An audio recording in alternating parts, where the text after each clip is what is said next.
Muy buenos días, pueden tomar asiento, por favor.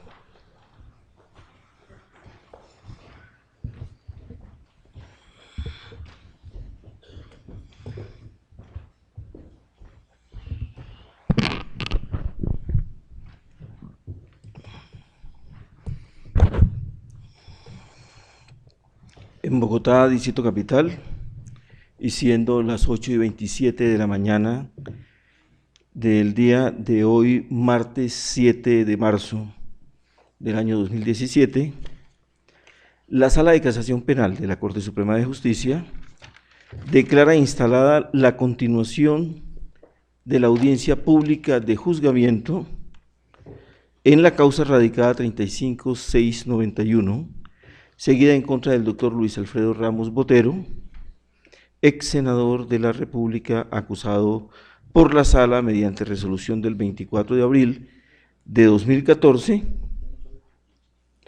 como presunto autor del delito de concierto para delinquir agravado previsto por el artículo 340, inciso segundo de la Ley 599 de 2000, modificado por el artículo octavo de la Ley 733 de 2002, agravado además en los términos del artículo 58-9 del Código Penal. Se solicita a quienes intervienen para que obren el registro audiovisual, hagan su presentación e indiquen simultáneamente el rol en el que actúan. Empezamos por la bancada de la defensa, por favor. Señor presidente, Dagoberto Charri, defensor técnico del doctor Ramos. Por favor, el señor defensor supremo. Señor presidente, honorables magistrados, tengan ustedes un cordial saludo de buenos días, un saludo que hago extensivo a la representante del Ministerio Público, al doctor Luis Alfredo Ramos, a mi compañero de defensa y a los demás asistentes a esta vista pública. Fungiendo como abogado suplente, se identifica Leonardo Pinilla Gómez. Gracias.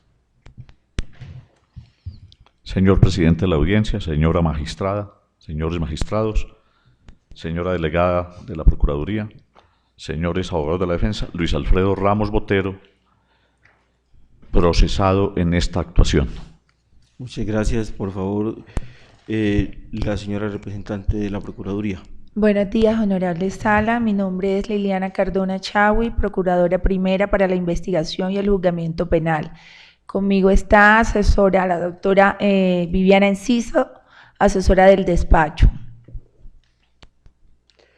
Esta presidencia recuerda que en la última sesión de audiencia pública celebrada el día de ayer, en ella se escucharon los alegatos de conclusión presentados por el doctor Luis Alfredo Ramos Botero, ejerciendo su defensa material, y se programó continuar con esta audiencia en la mañana de hoy. Así las cosas, de conformidad con lo previsto en el artículo 407 de la Ley 600 de 2000, se concede el uso de la palabra al doctor Dagoberto Charri Rivas, defensor principal del procesado, para que presente sus alegatos de conclusión. Doctor Charri, según el protocolo de la Corte, por favor, puede usted pasar al atril.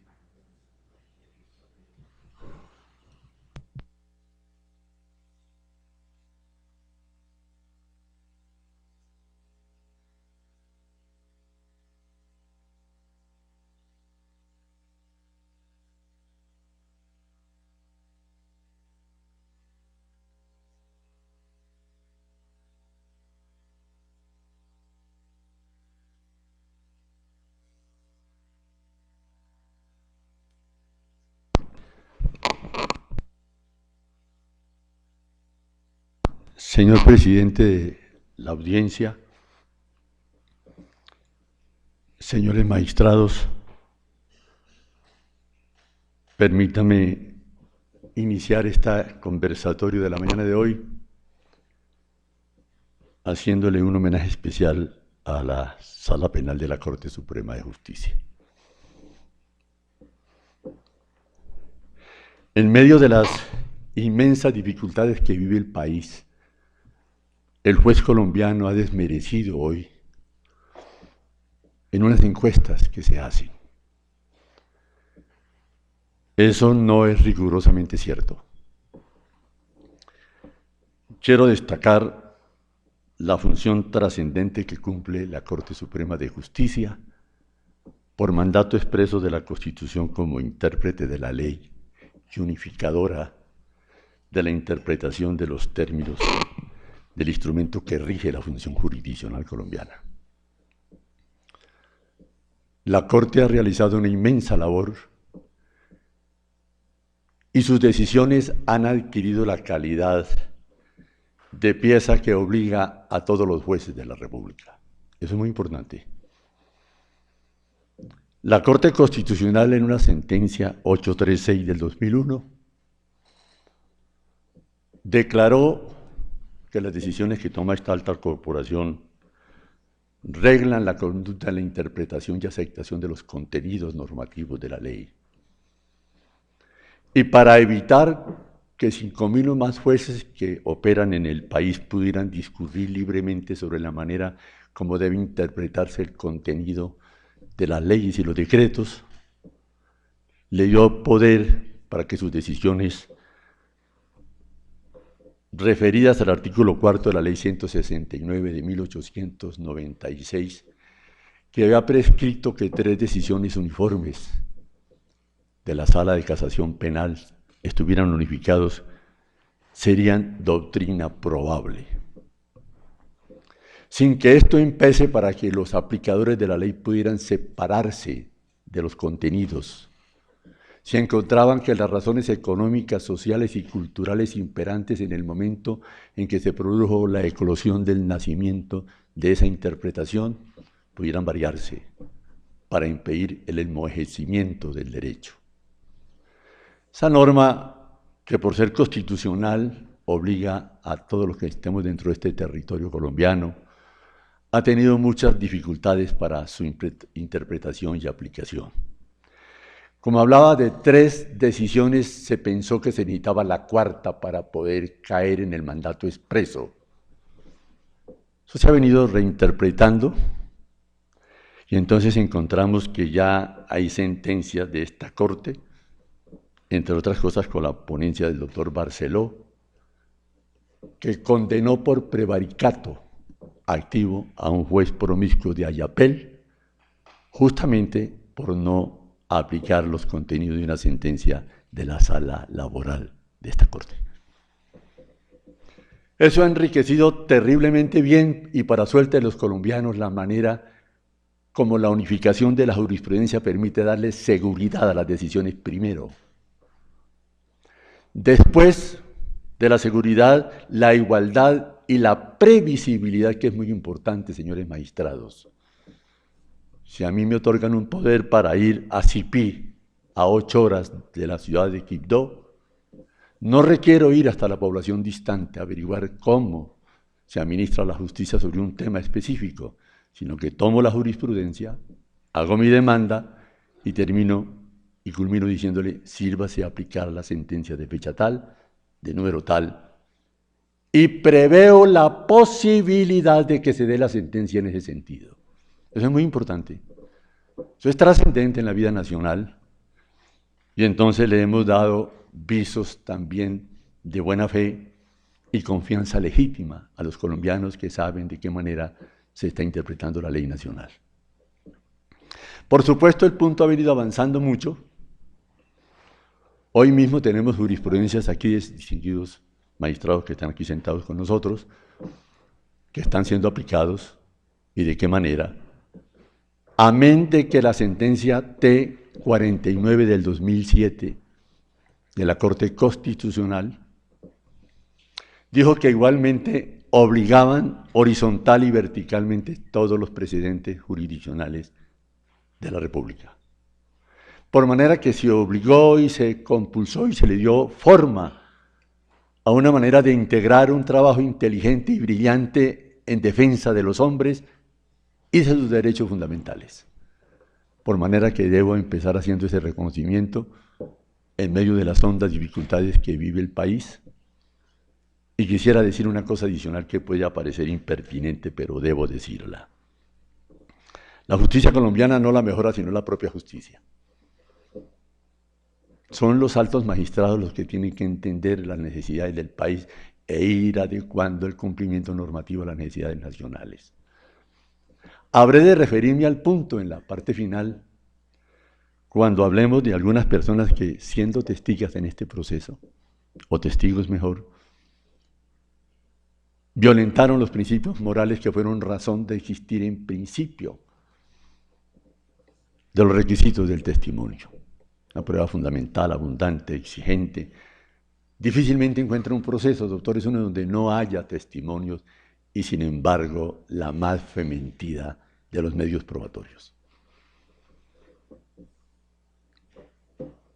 No podría fijar yo un número, pero muchos de los testigos que concurren a los juzgados colombianos tienen intereses que vician y hacen proclive su manera de expresar la forma como el factum se desarrolló. Inicialmente le llamábamos testigos sospechosos, aquellos que podían violentar el equilibrio a que está obligado el testigo. Y aunque nunca se proscribieron totalmente, sí había que tener con ellos una profundidad, ha dicho la Corte, y una reflexión para poder examinarlos. Y Gorfe, el gran maestro, en cualquiera de sus textos habla de la manera de entender el testimonio. Pero los que dictamos, casi con exceso de pretensión, clases en este país, seguimos manejando algunos criterios que no por añosos dejan de ser actualizados. Por ejemplo, el testigo sospechoso no está proscrito, ni hay una interdicción del testigo. Ni siquiera el que está tratando de obtener beneficios para la rebaja de sus sanciones a que se han hecho acreedores. La Corte tiene bien dicho que no por esa situación resulta inhábil para testimoniar. Y estamos de acuerdo en eso. Solo que el examinador y el valorador tienen que tener una inmensa responsabilidad, amén de un gran conocimiento del derecho, para que el deseo de sacar beneficios no supere la necesidad del ajustamiento a las condiciones sociales y económicas del país. Por eso, cuando hablemos de los testigos aquí que han mentido en materia grave, la argumentación de que pretenden ellos algunos beneficios de rebaja por mil circunstancias, no la tendremos como una crítica, sino que ocurriremos al concepto de la Corte para decir que lo que se requiere es una mayor profundidad, una mayor perspicacia y una mayor inteligencia para entender el sentido exacto del mensaje. Todo esto para hacer 2 o 3 advertencias. El doctor y mi asesorado Ramos ayer hizo una brillante, seria, explícita, contenida, generosa manifestación de todos los puntos fundamentales de la actuación que aquí se ha cumplido. Memorizó, explicitó, precisó, elevó el tono cuando su alma resultó ofendida por el transcurso de algunas medidas contra él utilizadas, pero expresó un inmenso dolor que nosotros tratamos hoy de asimilar y también transcribirlo y transmitirlo. Yo quiero, dentro de esta situación que se ha planteado aquí, decir que la medida cautelar que afectó durante 3 años y 3 meses al doctor Ramos, por supuesto, lo flageló en su alma. Pero la Corte tuvo un acto de solidaridad y de concepto social exultante cuando nosotros habíamos peticionado por una disculpa para mandarlo a un tratamiento, está gravemente afectado, a la ciudad de Medellín. Se produjo una revocatoria de la medida de aseguramiento que demostró una inmensa sensibilidad, primero, y un infinito poder rectificador de la Corte. Estamos muy agradecidos con eso. Avanza en su tratamiento, mejora sustancialmente y ayer dio demostraciones de fortaleza física. Por supuesto que debo referirme a lo de los testigos, porque es mi función. Pero antes quisiera expresar algunas ideas sobre otros aspectos.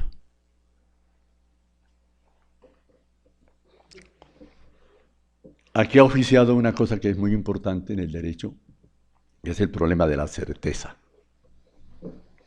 Cuando nosotros hacemos el examen de los testigos y decimos no tiene ni la conducencia, ni la pertinencia, ni la utilidad, ni ningún requisito intrínseco de la prueba para que amerite una circunstancia que pueda limitar el derecho a la libertad, estamos fundamentalmente diciendo que no genera certeza en el proceso intelectual. Y entonces nos toca volver, con el permiso de ustedes, a hablar sobre lo que son los estados intelectuales, el proceso del conocimiento, para mirar cómo ubicamos los testigos. Y encontraremos nosotros entonces que los fines de la prueba pueden ser la radicación de los hechos, materia de la probanza, o establecer la verdad en el proceso, que sería la ambición mínima. Pero hay una tercera opción, que es la que quiero rescatar, que es la de la certeza. Si tuviéramos intención de definir, sin exigirnos en demasía, diríamos que mientras la verdad es una noción objetiva, que está allende la voluntad de la persona que conoce y examina y valora, una situación que es extraña al estado del alma del juez, porque está ahí, con o sin su voluntad, diríamos que es una noción eminentemente objetiva. Verum est id quod est. La verdad es lo que es. Y viene una noción muy importante para nosotros los jueces, como ustedes que están allí y nosotros litigando aquí, que es la adequatio intellectus et rei, o adequatio mentis et rei. La adecuación de la idea de la persona que conoce respecto a lo que está allende su frontera del alma. Ese punto es clave, y en eso es que tendremos que insistir respecto de los testigos que han comparecido a este proceso. Viene luego la certeza, que es una cognición subjetiva. Mi verdad. Si uno pudiera poner un ejemplo medio pedestre respecto de la visión, diríamos que mientras que tiene el 20% en su capacidad de percibir los hechos, retoma la circunstancia tal como es. Alguna persona que pudiera tener problemas de daltonismo podría ver la misma botella verde y la otra roja, sin que esa circunstancia pueda afectar el valor del testimonio, y la persona puede ser juez. Porque a mí no me importa en última si la botella que me agredió es verde o roja o café, sino que me produjo la lesión. Pero hay diferencias. Esa verdad es subjetiva, es mi verdad, y entonces tenemos un concepto distinto que difiere, por supuesto, de la verdad. Porque mientras esta está en la cosa, la certeza está en la inteligencia. Mientras que la verdad es, la certeza se adquiere. Y es trascendencia entonces mirar por qué ciertos testimonios no pueden dar certeza sobre la ocurrencia de los hechos. Entonces por eso resulta interesante también añadirle la convicción como tercer elemento en esta teoría del conocimiento. La convicción es un íter, un camino. No se parte de, sino que se llega a. Y es todo un momento intelectual en que el juez va adquiriendo por partes el conocimiento, enterándose, verificándolo, examinándolo, proponiéndolo como razón para definir. Eso es importante. Esa convicción es la medida psicológica de la certeza. Y podríamos agregar una cuarta posición, señores magistrados y señores asistentes, a esta muy importante actuación que se cumple hoy en el proceso contra el doctor. En el sentido de que hay una cosa que se llama la evidencia. Hoy, con el sistema americano, cuando uno dice que hay evidencia, dice que hay prueba suficiente. Nosotros decimos prueba como medio simplemente para verificar la existencia de los hechos. Pero estas cuatro circunstancias son vitales para que nosotros podamos hacer el examen de los testimonios que aquí hemos tachado nosotros. Por múltiples razones, como vieron ustedes ayer en la magnífica exposición que hiciera el doctor Ramos Botero. La mayoría de los testigos no coinciden en las etapas ni en las fechas, ni en los días siquiera.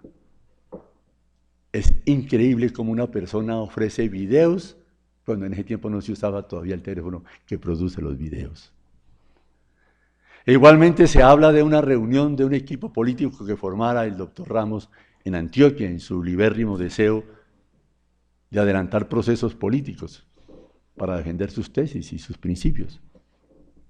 Y entonces, cuando el señor dice que la reunión de Alas Equipo Colombia tenía ocurrencia en la capital de los colombianos, no se había creado el partido todavía, no le había sido reconocida su personería. Y no fue en Medellín, sino en Viboral, donde se cumplió esa muy importante faena. Todo esto para decirles que las situaciones que ayer se observaron tienen mucha importancia y mucha trascendencia para efectos del examen final, porque queremos concluir esta mañana sin intentar repetir, que empezaremos solicitándole a ustedes que declaren la absoluta inocencia del doctor Ramos Botero. No están los requisitos intrínsecos, conducencia, pertinencia, utilidad y ausencia de prohibición en los testigos que acusan. Pero tenemos una inmensa cantidad de hombres y prohombres del país que declararon por él y para él y con respecto a la Corte sobre las calidades humanas, científicas, espirituales, técnicas del doctor Ramos, que él ayer esbozó rápidamente cuando habló de 2 obras vitales para Antioquia, con una advertencia: es de Sonsón y ni siquiera de Medellín. Es un hombre que se hizo solo, trabajando, ayudando, aportándole al conocimiento nacional, produciéndole transformaciones al mundo de la producción nacional en procura de su zona, de su región, de su país. 2 obras relevó él ayer. Primero, una obra muy importante que se llama Hidro Ituango. Esa sola lo rescataría por siempre. Hidro Ituango es la más grande represa que se haya hecho en América Latina y la mayor productora de energía eléctrica. Y en medio de inmensas dificultades, como ocurre siempre en el país, que se oponen, circuitos de producción, de dinero, de capital, etc., logró sacar avante la idea. Hoy es un orgullo del país y por supuesto Antioquia se siente satisfecha y honrada con la obra. Igualmente expuso el doctor ayer una obra que también es trascendente, que es un túnel de Oriente que va a unir a Medellín con Río Negro. Uno se gasta, ustedes que viajan por el país, entre Río Negro y Medellín 45 minutos. Puede ser más el tiempo, depende de la abundancia de automotores que haya. Y él reducía eso a 30, a 20 minutos quedaba eso. Esa obra tuvo muchos enemigos, recién está avanzando, en el corto plazo sería otra gran realización de las propuestas que el doctor Ramos le hizo a Antioquia y le hizo al país. Yo quisiera empezar hablando sobre lo que es el concierto para delinquir. Hay reiterada jurisprudencia de la Corte sobre el tema. La última es la de su señoría, sobre ese punto de vista. No basta la asociación de personas. Se requiere además una permanencia en el tiempo y que se produzcan unos efectos que pueden darse de 3 maneras. Precisó la resolución de acusación, que tiene vinculado todavía este proceso al doctor Ramos. Primera, que haya una recepción de beneficios para la persona que entra a formar parte del capítulo. Que sean traducidos en beneficios electorales para obtener puestos departamentales, municipales o nacionales. Que implique una ubicación del sector rebelde en unas condiciones que lo superan ampliamente en lugar de reprimirlo y abajarlo, inclusive combatirlo.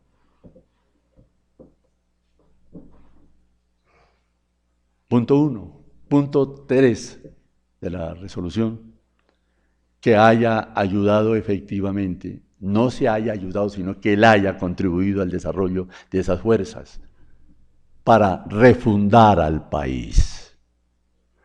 El libro de la senadora López, escribió el libro llamado Refundar al país, demuestra que hubo una intención perversa en este país de convertirlos en fuerza de la inmensa moralidad nacional que ya no se experimentaba en Colombia. Refundar al país es una obra que demuestra que hubo una confabulación del dinero, de la fuerza política y de los grupos que combatían al Estado colombiano. Y por supuesto, el tercer punto que trataremos aquí en extenso, que es una reunión en el 2005 en la ciudad de Bello. Y empezaremos por ahí sin ánimo de copiarnos de lo que el doctor dijo de manera clara y precisa, como que conoce a cada uno de los sujetos y los agentes. Tiene esa ventaja él. Y se lo sabe bien. Y se emociona hablando del espectáculo fascinante y doloroso que vivió. Pero tenemos que precisar los alcances de esa reunión del 2005, porque ella ha anotado 40 o 50 testigos falsos en este proceso. El testimonio falso es una pandemia que hoy invade al país, que ha obligado a fiscales generales de la nación, doctores, a presentarle excusas a colombianos importantes que cayeron casi abatidos por la obra corruptora de unos testigos sin escrúpulos para conseguir beneficios de todos los órdenes. Aceptando que fue en el 2005, tenemos que precisar por qué llegó mi defendido a esa reunión. Muchas cosas se han dicho. Pero hay uno ahí que rescata muchas cosas. Primero había otro senador de la República, el doctor Suárez Mira, también senador de Antioquia, que estuvo en todo el acto, que lo transportó finalmente al escenario. No es como han dicho aquí los otros testigos que llegaron en helicóptero. Llegó en helicóptero el gran líder, Julián Bolívar, pero no participó en el acto porque se retiró minutos después. Fue una reunión informativa. Se quejaban intensamente los líderes que ya estaban en el proceso similar al que hoy vive la República, de consolidar un proceso de paz, porque el defensor de la paz, que era el doctor Restrepo, el doctor Ternura, que escribió un libro bellísimo, que uno se conmueve cuando lo lee, no volvió a reunirse con ellos y había preocupación de la manera como se desarrollaba, advirtiendo que para esta calenda no estaba vigente el ordenamiento que daba lugar a la Ley de Justicia y Paz. Estamos hablando de los primeros meses del 2005, y ella entra en vigencia en julio de ese año. Luego, no es cierto que se reunieran con el ánimo de que el doctor pudiera intervenir, primero por la comisión a la que pertenecía, y luego porque no había ley justa para obtener alguna posibilidad de mejoramiento, ni siquiera de precisión, señores doctores. Aquí se han dicho otras cosas distintas. Pero quien era un representante cierto, con salvoconducto nacional para recorrer el país, que era Ernesto Báez, da cuenta y razón de cuáles fueron los conversatorios que se adelantaron, delante de quienes estuvieron realmente juntos, porque la mayoría que dice que asistió no estaba en la reunión. Y dice que estuvieron hablando de unos procesos productivos para que pudiera mejorar la calidad de la vida. Exactamente lo que ocurre hoy, en esta mañana, en este país. Estamos mirando cómo ponemos a trabajar a los 7.000 guerrilleros que se van a reinsertar. Y es a partir de la agricultura. 3 millones de hectáreas que le tenemos que entregar. Eso ocurrió ahí exactamente. Eso se discutió. Era senador de la República, tenía un derecho a informarse, señores magistrados y señora procuradora, para poder cumplir con la función de un parlamentario, que es hacer control político. Para eso no se requiere una autorización expresa, sino el conocimiento profundo del país. Y él lo hacía. Discutieron varios temas sobre el punto, pero luego aparece una persona que está ahora retenida en los Estados Unidos para decir que lo conocemos con don Berno Murillo, y dice una cosa absolutamente increíble, insólita e inesperada, porque él no asistió a la reunión. Increíble. Podríamos hablar hoy de otro tipo de testigos que para la ley 600 no tendría esa disminución probatoria o menguada capacidad demostrativa. Don Berna dice que se trató de mejorar una ley inexistente, de crearles condiciones para que pudieran venir al Congreso si no había proyecto de ley todavía a la sazón. Y dijo otra cantidad de cosas que fue agregando en la medida en que su imaginación calenturienta se lo permitía. Nada de eso ocurrió, primero porque no asistió y segundo porque quien asistió con derecho y salvoconducto presidencial dijo que de esa manera no se había desarrollado el encuentro. Fue una cosa con otros criterios. ¿Y cuál fue el aporte que hiciera el senador? El que tenía que hacer todo hombre sensato. Hay que someterse a las leyes de la República, señoras y señores.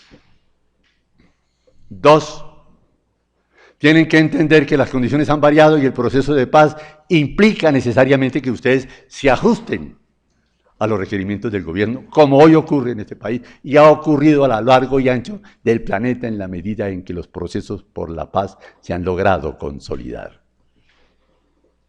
De manera que esto es muy importante, esto que estamos diciendo ahora, porque si una persona como don Berna, que sembró el terror en todos los sectores de Antioquia y del país donde estuvo, hoy malferido físicamente porque fue atacado, sin asistir se inventa unos resultados, claro que se incendia la imaginación de algunas personas que dijeron, ¿qué estaban haciendo allá?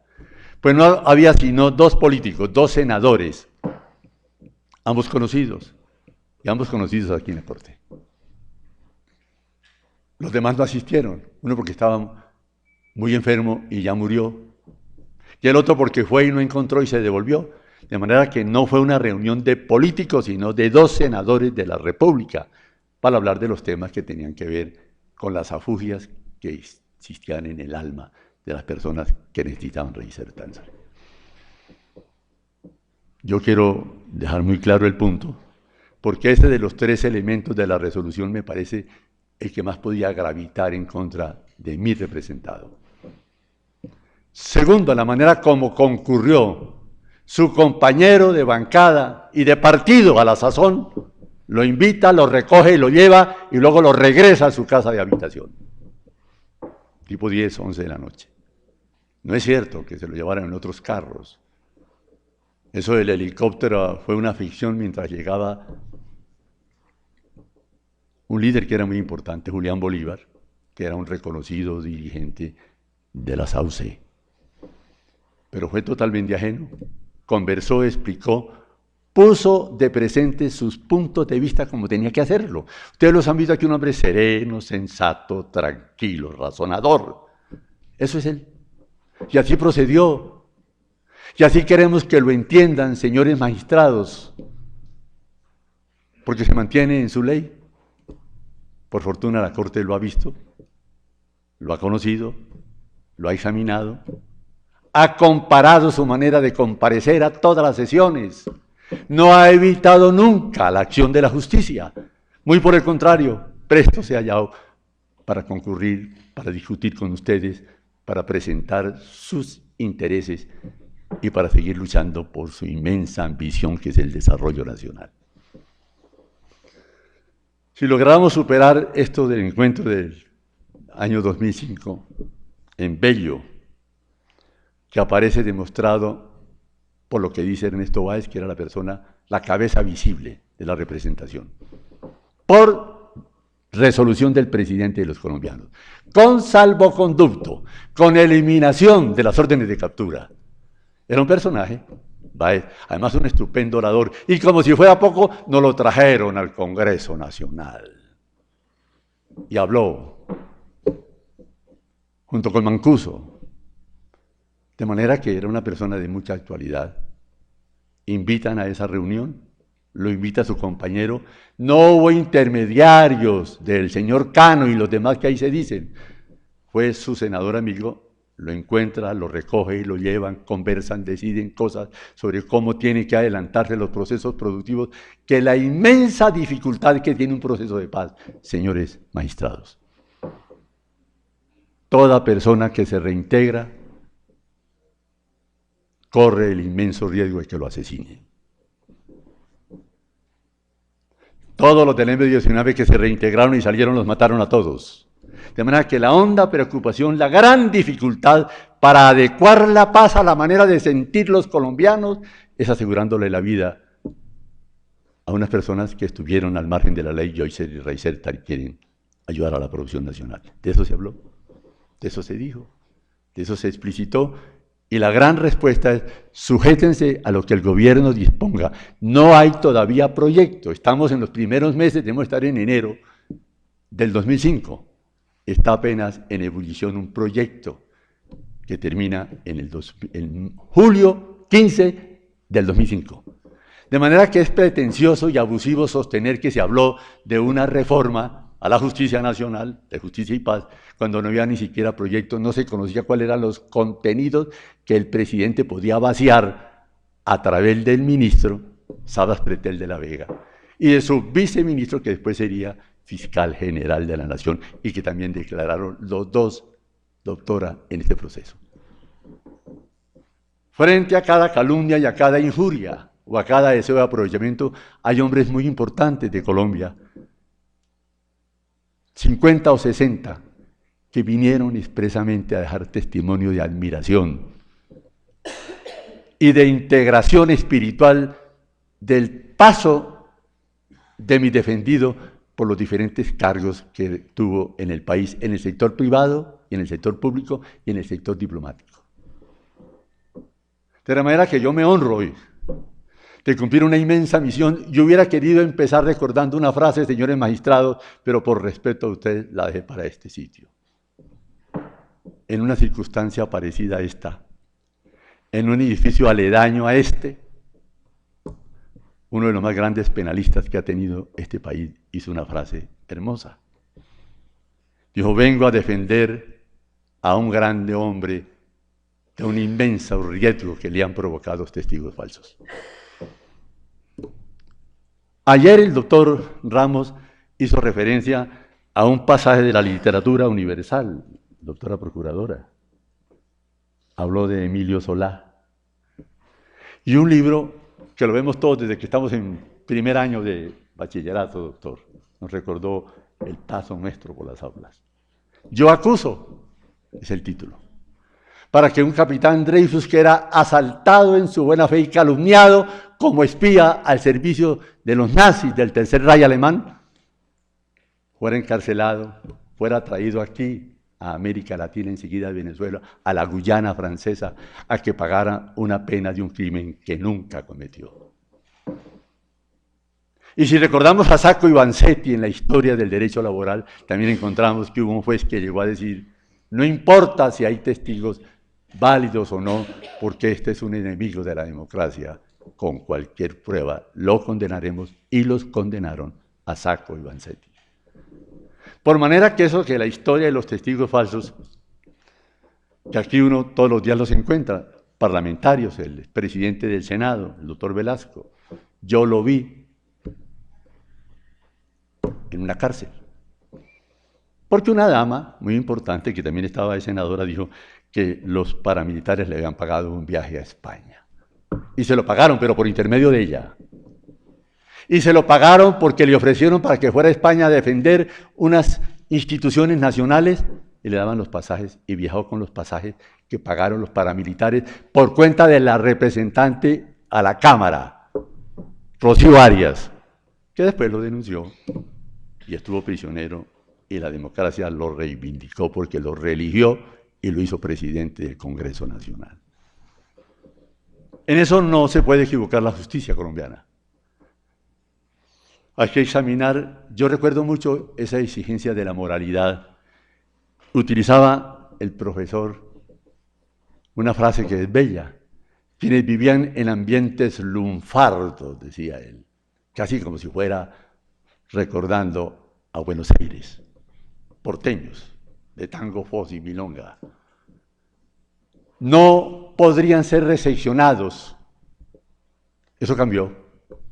Y la Corte dijo con excelsa munificencia que el aspirar a una modificación de pena no implica una exclusión del derecho a declarar.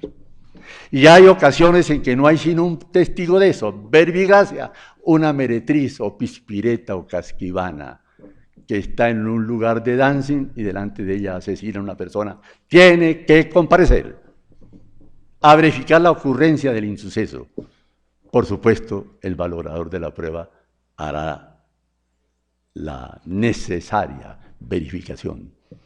Examinará, como ha dicho la Corte, con profundidad y con reflexión. ¿Qué frases y qué adjetivos tan precisos?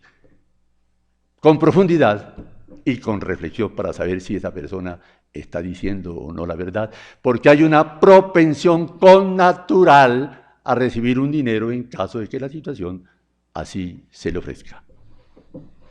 Eso cambió mucho, pero siguen los testimonios falsos. Es más, quisiera hacer aquí otra observación. La Fiscalía creó, qué lástima, no una unidad contra los testigos falsos. Creó un equipo.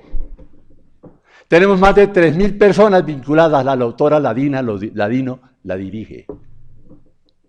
No hemos podido concretar todavía sentencias como las que aquí se explicaron ayer y que volvemos a leer hoy, para demostrar que avanza una inmensa campaña de mejoramiento de la calidad de la prueba testimonial que amenaza con desaparecer porque no genera la credibilidad necesaria. En el libro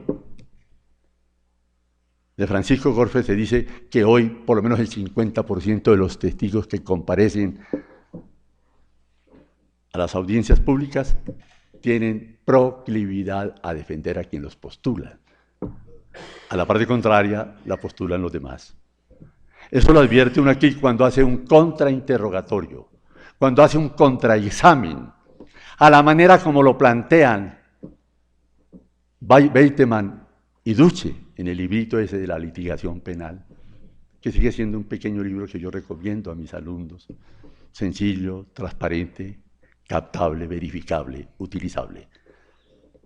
Por eso en el contrainterrogatorio, que no luce mucho en esto que aquí tuvimos, no había mucha oportunidad de contrainterrogarlos, en estos casos porque unos hablaban desde el extranjero y otros trasladaban la prueba. Pero el contrainterrogatorio es la medida exacta de la calidad de información que aporta la contraparte. Y es la razón de existir del derecho a la defensa, la contradicción.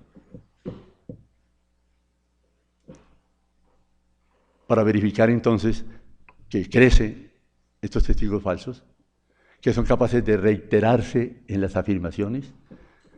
Aquí vimos una Areiza que está condenado. Viene la copia de la sentencia, la leyó ayer el doctor. Areiza era un maravilloso mago y prestidigitador de la palabra. Hablan sumamente bien, tienen buena información, son simpáticos, alegres, y les interesa un bledo, un pepino, el sufrimiento de los demás, con tal de sacar avante pretensiones bastardas. Condenado. Pero miren que aquí quiero hacer otra referencia a la importancia de la Corte. Hay una sentencia donde está el doctor Patiño. Hay 3 distinguidos magistrados. Que dice lo siguiente, hablando de pruebas ilegales y pruebas ilícitas. Un punto que la ley 906 aclaró en el artículo 23, pero que todavía maneja hondas dudas. Antes, en la jurisdicción a la ley 906, algunas de las posiciones que pudieran implicar violación de la reglamentación, pruebas ilegales, podían ser subsanables. Por ejemplo, no había contrainterrogatorio que en mi sentir vicia la manera de presentar las preguntas. Pues el nuevo funcionario que adquiría el conocimiento citaba interrogatorio para que pudieran controvertirlo. La Corte trae un ejemplo duro, pero sintemático y que aclara. Una persona llega muy mal herida a un hospital. La enfermera lo atiende, tiene 33 puñaladas y le pregunta, ¿Quién lo apuñaló de semejante manera? Dijo Pedro Pataquiva. Perfecto. Llega el médico con fonendoscopio y demás aparatos, lo examina y vuelve y le pregunta, ¿quién le irrogó tal daño en la postura física? Pedro Pataquiva. ¿Y se murió? Lo condenaron por homicidio agravado. La defensa trajo el negocio a la corte, al recurso de casación, y dijo la corte, frente a la afrenta que producía la defensa, ¿de dónde saca el conocimiento de Pedro Pataquiva para condenarlo? Dijo, precisamente, porque ni la enfermera ni el médico conocían a Pedro Pataquiva, y si lo citó el moribundo, es porque es cierto y mantuvo la condena. Tenemos el problema con las pruebas que violan las garantías constitucionales, y a eso me quiero referir a una sentencia muy importante de los varios autos y sentencias. ¿En qué sentido? Esa prueba, que es el testigo mentiroso, 442, debe ser excluida, y yo estoy de acuerdo con eso. El artículo 29 de la Constitución, que dice que toda prueba obtenida violando el debido proceso será, óigame, nula de pleno derecho, tiene una aclaración que tiene que hacer todo profesor y todo juez. Si fuera nulidad, tendría recurso. Lo que hay es una inexistencia de la prueba y debe ser excluida. Artículo 369, exclusión de las pruebas que violan la Constitución y las garantías fundamentales. Pues bien, ¿qué hacer ahora con el caso del señor que aceptó los cargos, que lo acaban de condenar, pero por supuesto tendrá segunda instancia? Se va para el tribunal. Se puede demorar un año, qué sé yo. Pero tiene casación, doctores. No voy a fijar términos, pero simplemente tendrá casación. ¿Podría pensarse entonces en un beneficio para nietos y bisnietos después de que pase un tiempo importante? ¿Por qué no la Corte, siguiendo el trámite y la intención de esta descalificación implicativa de inexistencia de la prueba que viola las garantías fundamentales, no dice una cosa como esta que se me ocurre a mí? Que esa prueba de una persona que fue condenada, o que por lo menos le formularon audiencia de imputación, no tendrá posibilidad de ser examinada por ningún otro juez de la República. Termina el negocio. Pero si nos toca esperar todos los trámites propios, seguramente los damnificados no podrán gozar de esta prerrogativa elemental que la Corte señalizó como prueba que tiene que excluirse. Pero no solamente la del 442, sino también la del 444, y la del 444A y la del 453, incluido el fraude procesal. Si se examinara el punto descuidadamente, ustedes tienen en su mano una herramienta importante, sumamente importante, que es su conocimiento del país. Su larga trayectoria al servicio de la justicia los habilita, los hace idóneos para pensar en una cosa grande que transforme esta república y que le llegue a los jueces nacionales. Lecciones muy claras. Esta es muy importante. Yo recuerdo una de la doctora Patricia Salazar. Nos dio una lección grande, recién entró a desempeñarse como magistrada titular. Habló de una figura jurídica del derecho privado que se llama la interversión. Para un proceso, el Yaguará, que es donde está la represa grande de Betania. Un señor que de ser tenedor pasó a ser, óigame bien, poseedor. Y se dio una batalla inmensa y ella hizo la diferenciación.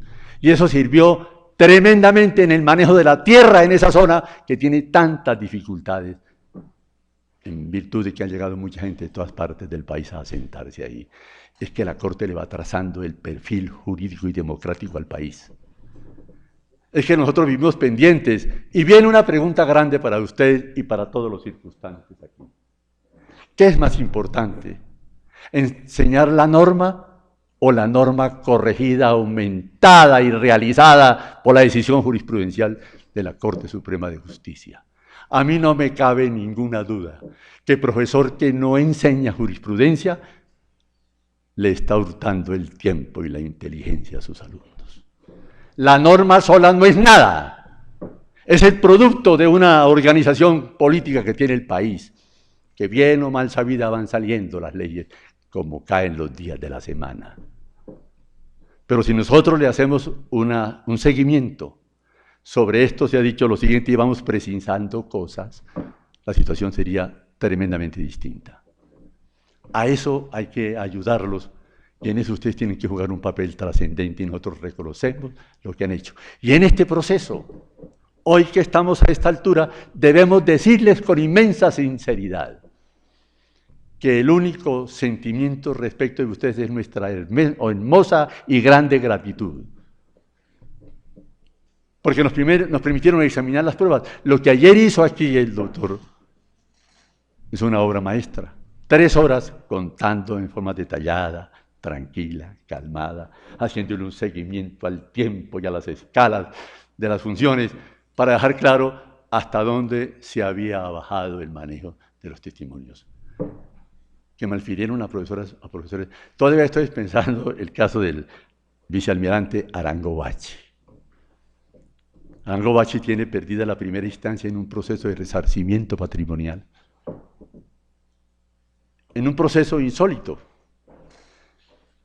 para hablar de una de las personas que resultaron afectadas, igual que el diputado del departamento del Valle, que una candidata a gobernadora del departamento de Cundinamarca, que una serie de personajes que al presidente del Senado,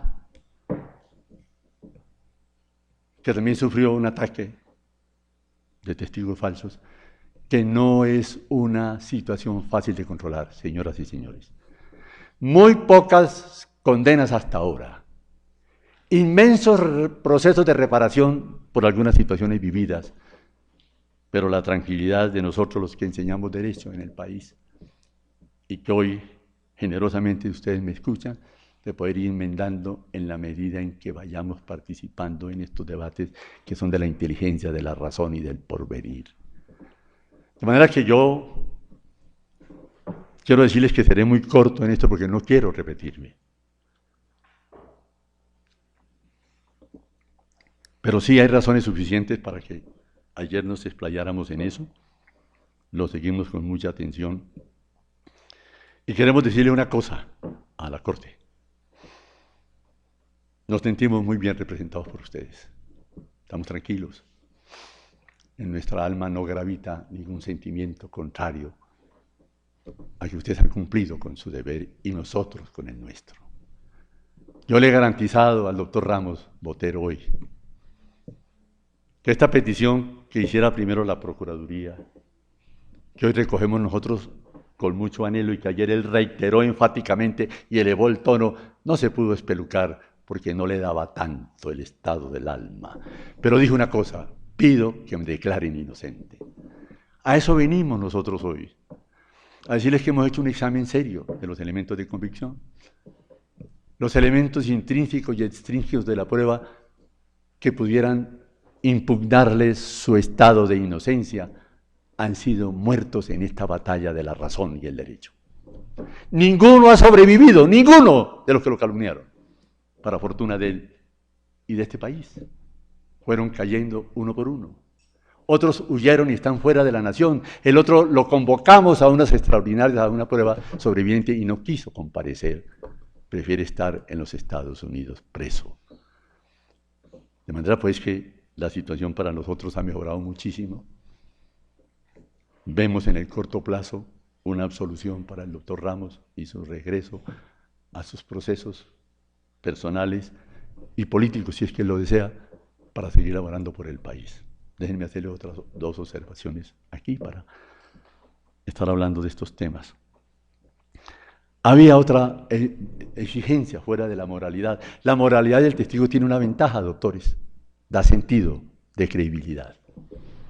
Por eso decían que era mejor escuchar a un sacerdote que a un perdulario por ahí. Pero eso es bueno, que volvamos por la moralidad de los testigos, que se tenga en cuenta eso, que eso le da tranquilidad a la justicia, le da seguridad al juez y le permite al sindicado esperar con ilusión el fallo definitivo. Pero había otra cosa muy importante, doctoras, en esa exigencia de la apreciación judicial de las pruebas y la crítica del testimonio. Es la capacidad intelectual de las personas que comparecen a los juzgados. Y decía el profesor que había que mirar que tuviera los órganos de los sentidos intactos, que tuviera una inteligencia normal, no genios, que tuviera una memoria fiel y un juicio recto. Eso no lo examinamos nosotros mucho cuando estamos escuchando a los testigos. Y es muy importante. En un país donde ha crecido una serie de enfermedades mentales que impiden el buen desarrollo de la inteligencia y la marcha normal del país, ¿cómo es que hay 3.000 personas sindicadas de mentir, no avanzan los procesos, se detienen las decisiones, y nosotros que tenemos las herramientas en las manos, ustedes que pueden obligar a pensar de una manera distinta, no logramos encauzar esta justicia nacional?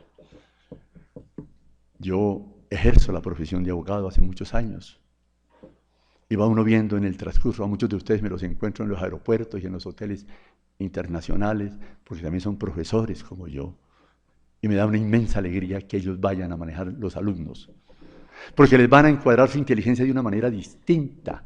Es que eso de la previsibilidad en las decisiones es una cosa fundamental, y déjenme ser grosero y decir esto. Me encontré en la ciudad de Santa Marta un alumno mío de la Universidad Católica que lo había tenido en la ciudad de Ibagué y en Neiva, y estaba de magistrado allá. E hizo una apología de su sala penal, que era la única que estaba al día, dijo él. Yo le pregunté en qué consistía la variedad para contársela a los otros magistrados del país, y me dijo, no, tenemos seleccionada la jurisprudencia desde el año 31 por temas, aquí está todo, muy grande, la recolección de esos datos. Dijo, llega el negocio y la secretaria baja los temas conocidos y referidos al punto. Nosotros los examinamos y decimos que no hay que hacer ningún cambio, por consiguiente, ratifícase la decisión, confírmase o manténgase la pena, según el caso. Yo muy preocupado porque dice, ¿y a qué horas piensan? Y entonces me dio una respuesta que me tiene compungido. Digo, a nosotros no nos nombran para pensar, sino para aplicar la ley. Eso no es cierto. Si alguien tiene que pensar para aplicar la ley, es el juez de la República, cualquiera que sea su grado. Si alguien tiene que, dice la leyenda, que la interpretación de la ley es como la sombra a los cuerpos, inseparable.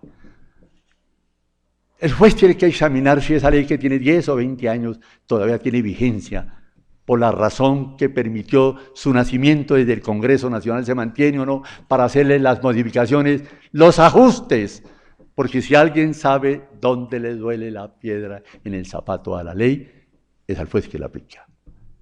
Por manera que tenemos que hacer una gran batalla, profesores, jueces, magistrados, para ir enderezando aspectos que solo a ustedes les creen por su inmensa formación. Es que ustedes representan una cosa muy importante para el país. Algunos han sido magistrados auxiliares, de manera que hay que sumarle a su principialística hora los tiempos que llegan metidos en el Congreso legislando, apoyando, sosteniendo, verificando, exigiendo, promoviendo cambios. Eso es lo que le venimos a pedir a ustedes. Ayúdenos a examinar estas pruebas con esa inteligencia y con esa profundidad y con esa reflexión y con esa perspicacia para que le devolvamos la libertad a un hombre que puede hacer mucho por este país. En cuanto dice relación a los testigos que lo favorecen, yo no quisiera sino enunciar algunos, porque los oí aquí practicando las pruebas. Y por supuesto los oyeron ustedes que estaban aquí también. Allí hay fiscales 3 o 4, que incluso recibieron a uno de los bandidos, a Areiza.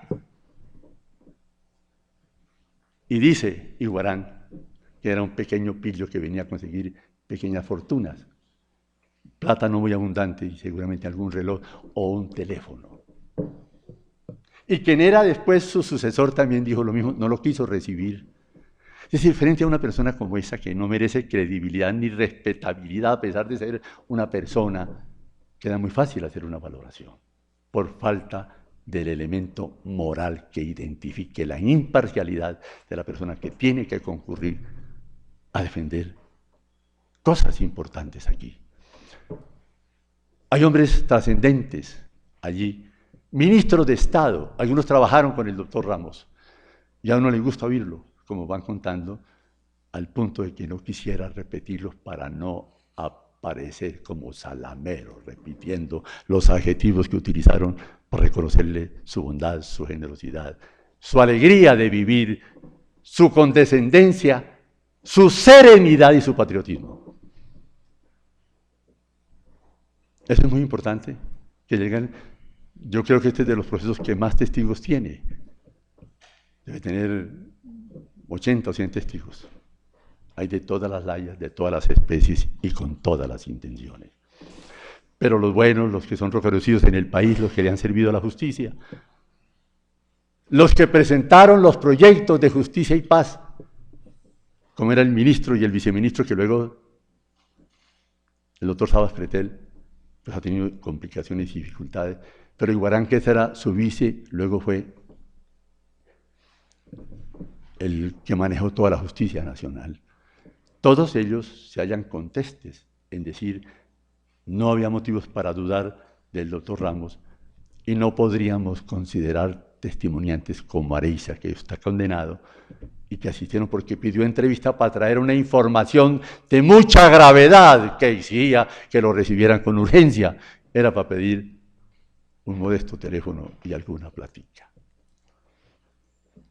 En general, este es un proceso relativamente fácil hoy.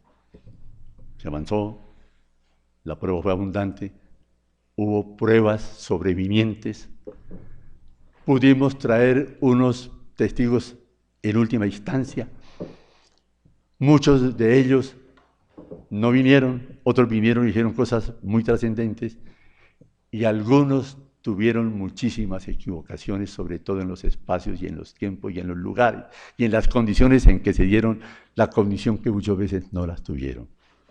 Hay un señor Valle, sargento del ejército, trabajó en la ciudad de Medellín, se puso 2 o 3 años adicionales, pero pudimos traer con él el certificado para demostrar que para esa calenda ya no estaba allá, y se inventó una serie de actividades que él cumplió, solo que él no existía ya en la ciudad de Medellín para esas épocas. Eso está especialmente regulado en este libro que nosotros le vamos a dejar hoy a la Corte. Pudiera parecer excesivo, doctores, pero lo tenemos tan sumamente señalado, precisado y dividido que se puede escoger por el tema que ustedes quieran. Yo era partidario de haberle disminuido el número de hojas, pero nos exigía la situación especial tratar de transcribir lo que más pudiéramos. Es un buen trabajo práctico, útil, necesario. ¿Dónde está la posibilidad de que busquen ustedes una situación para anexarle? Hay mucha jurisprudencia y muy buena de ustedes sobre el concierto para delinquir.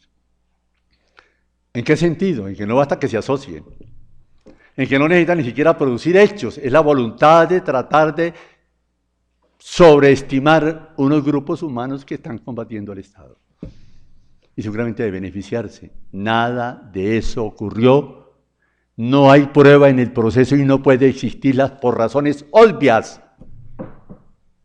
En ese tránsito político, les quiero garantizar hoy, no hubo ninguna violación de las leyes, ni de la moral, ni de la ética, ni del estilo, ni de la inteligencia. Todas sujetas a lo que era la función de un senador de la República, muy prestante. Puso más de 200.000 votos, puso 3 senadores. Era una fuerza política importante, trascendente. Hubiera dado un cambio fundamental a este país. Decidió abandonar, no abandonar, sino separarse de su partido conservador, hizo alianzas con gente de la costa honesta, que empezaba un proceso político muy importante, solamente advirtiendo que los que dicen que se reunieron con ellos no pudieron hacerlo porque todavía no existían como partido, ni antes de Viboral hubo ninguna reunión por razones obvias, no eran todavía partido político.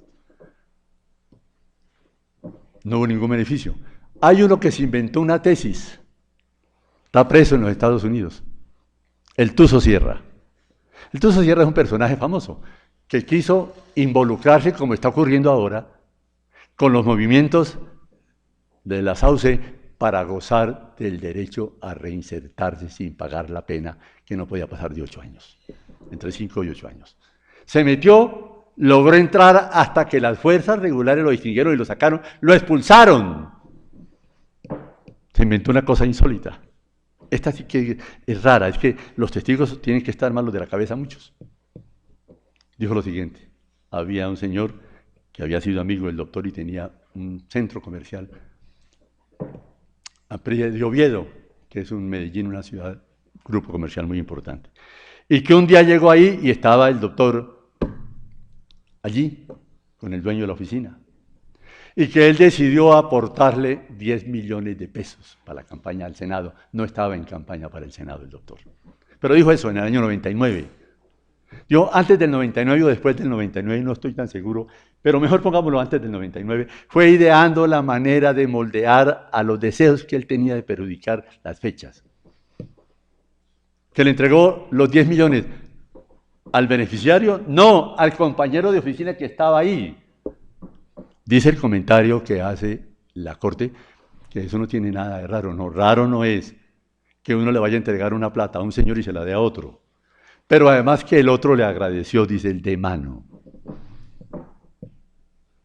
El presunto receptor concurrió a este despacho, aquí mismo. Dijo, ¿no es cierto? Para esa época ya yo no tenía oficina en el sector y nunca me entregó los 10 millones de pesos. Entonces dice uno, ¿cómo se benefició? Que es una de las características que relievan la figura típica del enriquecimiento ilícito que estamos y agravado como estamos en este. Ese es el de los 10 millones. Hay otra platica por allí que uno la ve y dice, si esto es cierto, la cosa no estuvo tan transparente. Hablan de 800 millones. Ya es una plata considerable, porque 10 millones, pues sí, sinceramente, para comprar unas flores. 800 ya tiene una significación. Y los entregaban los hermanos Castaño o no sé quién tipo, de eso de alta jerarquía, para conmocionar el alma y los espíritus de la gente decente como ustedes. ¿Es el que está condenado? Areiza. Pero aceptó el cargo, y les quiero contar una cosa insólita que ocurrió ahí. Acepta el cargo, y entonces dice la juez, porque ese es otro problema que tenemos aquí, doctora. ¿Sabe qué dijo la juez? Me reservo 4 meses para examinar si la aceptación del cargo es pura y simple o está coaccionada, para no fallar el negocio. Luego ya no hubo después, porque quiero decirles una cosa aquí, permítame que yo interrumpo, no con el ánimo de perturbarlos ni mucho menos, ahora que estamos en esta guerra contra la corrupción. Entonces estamos editando leyes para la contratación, para que no haya contratante único. Y yo siempre he mirado una cosa, que es que hay una manera de que la justicia no avance. Entonces hay impunidad que es muy grave. Una porque no la denuncian, otra porque hay manera de detener los procesos y hay lenidad en el manejo. Yo estoy haciendo una audiencia de Corelca, que fue la autora del fracaso de la luz eléctrica en el todos los 7 departamentos de la costa hace 2 años y no ha habido audiencia. Entonces se van los vencimientos de los términos y van saliendo los ángeles otra vez a la calle, que no son los ángeles de Charlie propiamente. Todo eso hay que revisarlo. La doctora dijo, me reservo 4 años para examinar. Pues a los 4 meses no hubo manera de que hubiera audiencia y empezó a prolongarse el tiempo. Y nosotros sufríamos esperando que se diera la decisión, porque este era el de los 800 millones. Todo eso va armando una desconfianza terrible. Y lo tenemos que revisar y no pueden hacerlo sino ustedes, doctores, que tienen el poder, la inteligencia, la sapiencia, la independencia. Yo quiero hacer otra observación aquí. Aquí han dicho que nosotros los abogados debemos someternos cada 5 años a un examen para saber si seguimos siendo abogados o somos apenas ahora colillas. Eso hay que examinarlo bien, pero a mí no me disgusta mucho eso. Habría que hacer un movimiento sobre el punto y dirán ustedes, no es la hora para hablar del tema. Es que es ahora que los tengo a todos juntos, la jurisdicción aquí. para poderles decir cosas que de otra manera yo no tendría opción de hacerlo. Los magistrados de tribunal son muy importantes. Son los que nombran, trasladan y le dan puntos. Tienen una inmensa influencia en la provincia, pero no asisten a los cursos. Nosotros damos cursos a lo largo y ancho del país, especializaciones, maestrías, doctorados, etc. Y brillan por su ausencia. ¿Y qué necesidad que tenemos de ellos? Hay que armar un equipo con ellos para poder que avancen todas las cosas que ustedes están planteando como innovación y como revolución, que así lo son. Ese señor está hoy condenado a una pena muy grande, pero había dejado la sensación de que habían recibido 800 millones y eso sí nos perturbaba en el alma que pudiera pensarse que eso pudiera ser serio. Otros están hoy fuera del país. Hay uno que está en el sur del continente, anunció que no podía venir porque estaba ya viendo pasar Perito Moreno, un glacial que se mueve allá porque está en la Patagonia. Todo eso nos ha pasado en estas cosas que estamos haciendo aquí, tratando de mejorar el país y el derecho. Hay una cosa que nos perturba también mucho, es la manera como los testigos van recorriendo las oficinas y van a diferentes, y no podemos comunicarles a los otros jueces lo que está pasando en nuestros propios despachos. Hay que establecer un sistema de comunicaciones que uno pinche aquí, Areiza, y salga toda su hoja de vida para saber a qué atenernos con él, para hablar de la moralidad y para hablar del respeto a la función que se hace. Una última observación, que es una inferencia que hacemos de esto que le ha pasado al doctor Ramos. Las medidas de aseguramiento son fundamentales, trascendentes. La norma tiene establecida y la jurisprudencia también. Creemos nosotros que hay que hacer sobre eso.